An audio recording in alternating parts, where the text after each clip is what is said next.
Hey everyone, in today's video we will add another episode to the Why Did They Lose series. Today's will cover Darth Maul against Obi-Wan Kenobi. In order to truly understand why he lost, without taking the easy way out and saying it's because Lucas wrote it that way, we will cover both their fighting styles, character personalities, and the novelization to back all claims. In The Phantom Menace, we see the epic battle between Darth Maul and Obi-Wan Kenobi just after Qui-Gon Jinn was slain. Using the rage and vengeance in his heart, Obi-Wan attacked Maul with a fury and speed like we haven't seen before.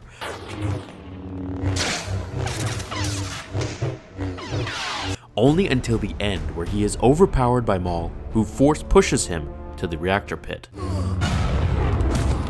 To Obi-Wan's luck, a small ledge protruded from the pit and he hung on for dear life. Kenobi focused largely on defensive lightsaber combat, whereas he was also very skilled and powerful in the use of the Force.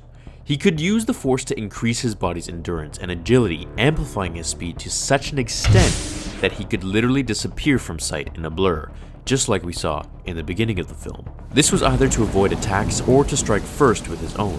While being a master of Sorsu, as Mace Windu deemed him, which was the art of defense, he simply wasn't ready to take Maul on in a head-to-head lightsaber-only combat. Not before the Clone Wars, at least.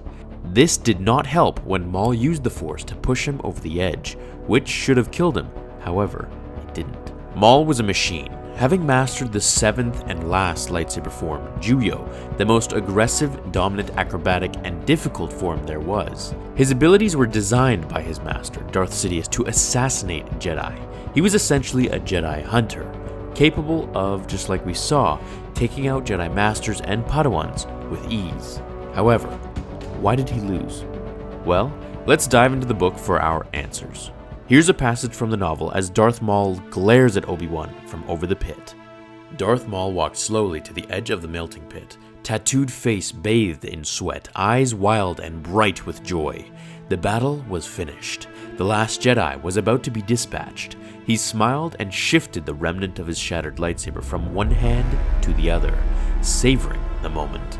Eyes fixed on the Sith Lord, Obi-Wan Kenobi went deep inside himself, connecting with the Force he had worked so hard to understanding, calming himself, stilling the trembling of his heart, and banishing his anger and fear.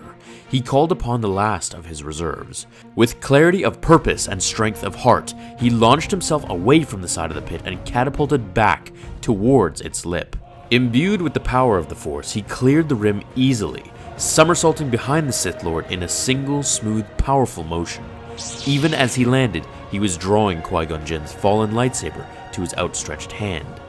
Darth Maul whirled to confront him, shock and rage twisting his red and black face. But before he could act to save himself, Qui-Gon's lightsaber slashed through his chest, burning him with killing fire. The stricken Sith Lord howled in pain and disbelief. As we can clearly see, it wasn't that Maul was less powerful than Obi-Wan. On the contrary, he held his own against two powerful Jedi at the same time, then exhausted himself killing the Master, and then sent the Padawan to his death. Marveling in his own victory and powers, becoming arrogant and cocky, excited to announce to his master of his triumph, he let his guard down and didn't finish the job when he had the chance.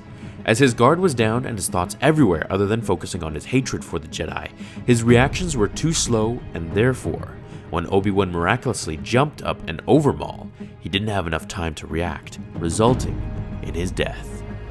Darth Maul, for those who don't know, does survive in the Clone Wars TV series and Star Wars Rebels.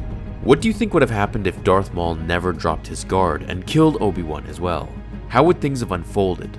Maybe that'll be a good fanfiction. I've seen a lot of comments about it. Do you think Anakin would have gone back to Coruscant somehow if this did happen? Let me know below. Throw this video a like if you'd be so generous, and thank you all so much for watching. I hope it was informative and entertaining. I'll see you all in tomorrow's episode of Star Wars Theory.